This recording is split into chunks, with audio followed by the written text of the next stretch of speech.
بسم اللہ الرحمن الرحیم۔ سختی اور مصیبت رفع کرنے کی دعا۔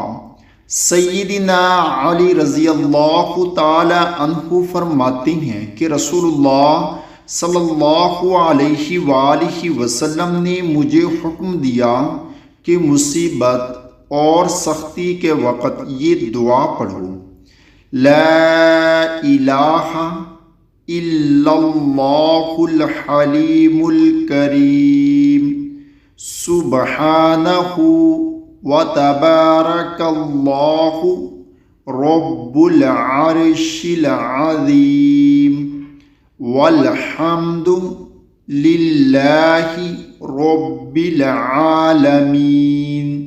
اللہ تعالی ہم سب کو بھی اس پر عمل کرنے کی توفیق عطا فرمائے، آمین۔